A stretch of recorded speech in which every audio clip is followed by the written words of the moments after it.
Hello, good evening to everyone.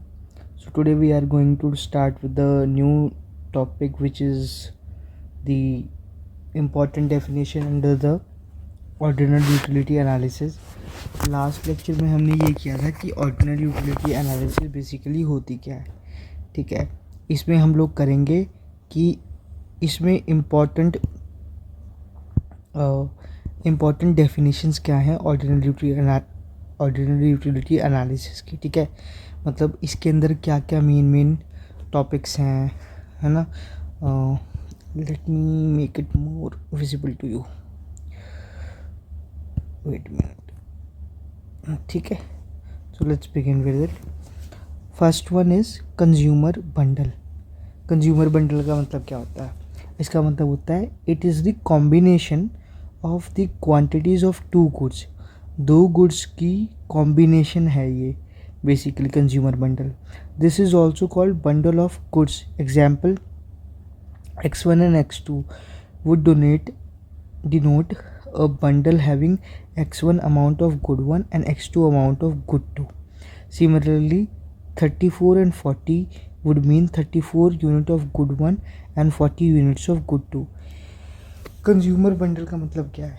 It is a combination of quantities of two goods. दो goods हैं, समझ लीजिए. एक गुड है सेब, एप्पल, ठीक है, और दूसरा गुड है ऑरेंज. ठीक है. तो कंज्यूमर बंडल में क्या होता है? ये कॉम्बिनेशन होता है दो गुड्स का. एप्पल और ऑरेंजेस दोनों होंगे मगर अलग अलग क्वांटिटीज़ में. कैसे? जैसे कि मान लीजिए एप्पल आपके पास 10 है और ऑरेंजेस आपके पास 20 है. तो कॉम्बिनेशन क्या बना है? 10, 20. This is called bundle, consumer bundle.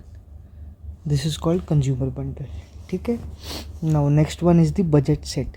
Budget set, it refers to the combination to the all consumption bundles that the consumer can buy using his money income at a prevailing market price depends upon the two factor, that is consumer money income and price of good one and good two.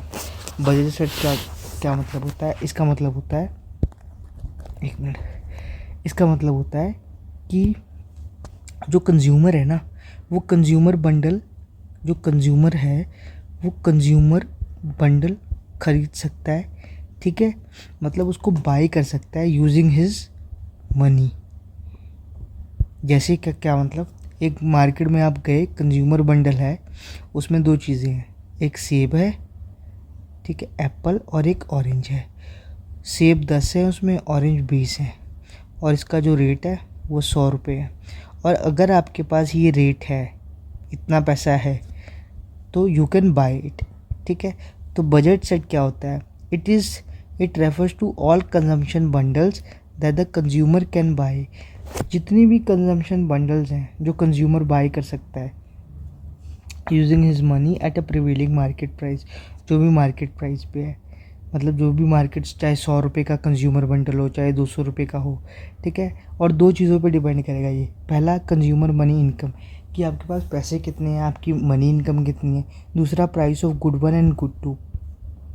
और दूसरा कि price कितने दाम में बिक रही है good one और good two at the given prices.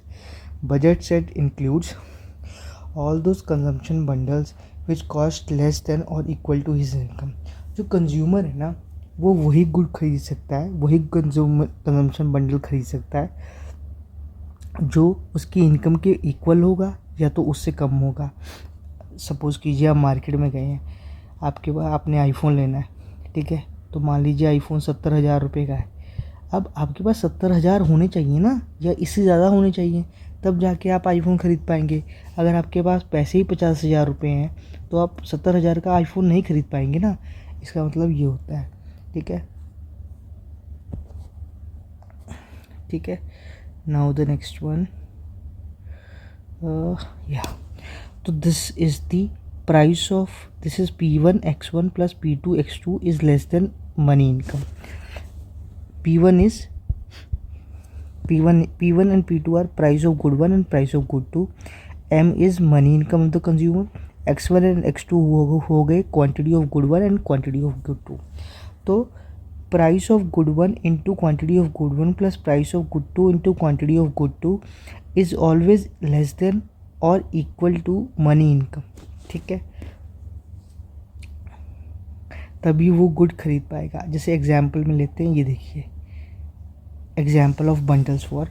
अब देखिए यहाँ पे दो कंडीशन बता रखे हैं कि price of good one plus quantities of good one, price of good two plus into quantity of good two is equal to money income. मतलब जो कंज्यूमर बंडल है इसका सीधा सीधा मतलब ये है, कंज्यूमर बंडल मान लीजिए 100 रुपये का है तो उसके पास 100 रुपये उसकी मनी इनकम भी है, तो मतलब वो गुड खरीद पाएगा। ठीक है, जैसे प्राइस हमने एक गुड के ज्यूम कर ली 4 पर यूनिट, दूसरे गुड के ज्यूम कर ली 2 पर यूनिट, और मनी इनकम है 20, मतलब आपके जो जेब में 20 रुपये हैं। ठीक है, तो बंडल देखिए, बंडल्स आर 0 और 2, 0 और 10। अगर ये बंडल है 0 और 10, इसका मतलब जो गुड वन की क्वांटिटी है वो 0 है, एक भी क्वांटिटी नहीं ली आपने, और गुड टू आपने 10 लिख खरीद ली। ठीक है, और गुड टू की कीमत क्या है, ये रही। प्राइस ऑफ गुड टू कितना है, 2 रुपये पर यूनिट। तो अगर आपने 10 यूनिट लिए हैं और 2 रुपये है, 2 इंटू 10 20 रुपये, और आपके जेब में कितने हैं 20 रुपये, तो आप ले लेंगे ना ये सामान, ये वाला कंज्यूमर बंडल। ठीक है, इसी तरह दूसरा देखिए, अगर good two price of good one 4 है तो ये 4 इंटू ये हो गया 4 इंटू 1 4, और दूसरा हो गया 8 इंटू 2 16, 16 प्लस 4 20, आप ये भी गुड ले लेंगे। तो ये सारे जो आप कॉम्बिनेशन बने हुए हैं, ये सब कॉम्बिनेशन वो खरीद सकता है। ठीक है, मतलब यहाँ पे क्या हो रहा है कि जो मनी इनकम है वो इक्वल है किसके, कंज्यूमर बंडल के। ठीक है, ठीक है। नेक्स्ट वन इज़ कि जब price of good one plus quantity of good one plus price of good two plus quantity of good two is less than money income. इसका मतलब क्या हुआ, इसका मतलब हुआ आपके पास पैसे ज़्यादा हैं। ठीक है, मतलब आपकी जेब में 20 रुपये हैं लेकिन वो सामान मान लीजिए 10 रुपये का ही मिल रहा है। ठीक है, जैसे ये है कंज्यूमर बंडल है 0 to 2, तो प्राइस ऑफ गुड वन इसमें तो 0 है, तो इसमें क्या होगा 0 to 2 में प्राइस ऑफ गुड वन कितना है 4 इंटू 0 इज़ 0, और 2 में प्राइस ऑफ गुड टू कितना है 2 इंटू 2 4, और आपके पास कितने हैं, हमारे पास 20 है, तो हम गुड खरीद लेंगे। इसमें सारे कॉम्बिनेशन में आप देखेंगे कि आपका जो मनी जो में आपके पैसे हैं वो ज़्यादा होंगे, और जो उस कंज्यूमर बंडल की कीमत होगी वो कम होगी। जैसे 2 इंटू 1 आखिरी वाला उठा लीजिए, प्राइस ऑफ गुड वन कितना है 4 पर यूनिट है ना, तो 2 इंटू 4 8, और दूसरा क्या है 1 इंटू 2, ये कितना हो गया 2, कितना टोटल हो गया 10, और आपकी जेब में कितने हैं 20, तो आप आराम से खरीद सकते हैं, आपके 10 रुपये भी बच जाएंगे। ठीक है, तो this is what the bundles are. इनको हम बंडल्स बोलते हैं।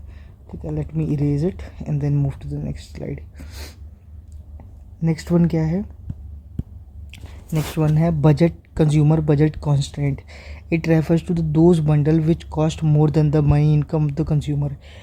कंज्यूमर बजट कंस्ट्रेंट का मतलब होता है ये वो कंज्यूमर बंडल है जो आपके इनकम से ज़्यादा है। फॉर एग्ज़ाम्पल, आप मार्केट में गए, आपने कहा कि मुझे आईफोन ख़रीदना है, मगर आपकी जेब में सिर्फ 20,000 रुपये हैं और आईफोन आता है 70,000 रुपये का। ठीक है, अब आप 15 ले 13 ले, वो तो आपकी इच्छा है। ठीक है, तो मतलब क्या हुआ कि 70,000 रुपये का आईफोन है, लेकिन आपकी जेब में कितने हैं 20,000 रुपये। ठीक है, तो इसका मतलब क्या हुआ, आपकी जो मनी इनकम है वो कम है आपके गुड की कीमत से, जिस चीज़ को आप ख़रीदने जा रहे हैं। तो इस चीज़ को हम बोलते हैं कंज्यूमर बजट कॉन्स्टेंट। ठीक है, for example, price of good one 4 है, प्राइस ऑफ गुड टू 2 है। ठीक है, और मनी इनकम 20 है। The following bundle do not form the part of budget set.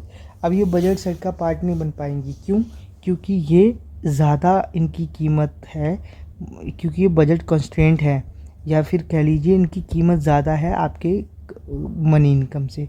जैसे 0 और 14 है, तो प्राइस ऑफ गोल्ड 1 कितना है, 4 है ना, तो 4 × 0 तो 0 हो गया, और 14 × 2 हो गया 28। और हमारे पास पैसे कितने हैं, हमारे पास तो सिर्फ 20 रुपये हैं, हम 8 रुपये फालतू नहीं दे पाएंगे। ठीक है, इसी तरह ये सारे कॉम्बिनेशन ऐसे ही हैं।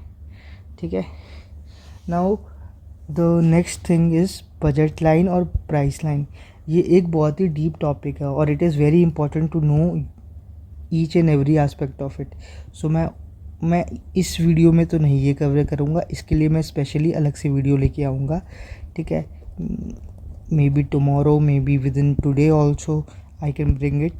बट मैं अर्ज करूँगा आपसे कि जो मैंने ये सब पढ़ाया है, कंज्यूमर बंडल, बजट सेट, ठीक है, कंज्यूमर बजट कंस्ट्रेंट, ठीक है, ये आप प्लीज़ इसको पढ़ लें ढंग से, क्योंकि ये बेसिस बनेगा आगे जाके ऑर्डिनरी यूटिलिटी एनालिसिस का।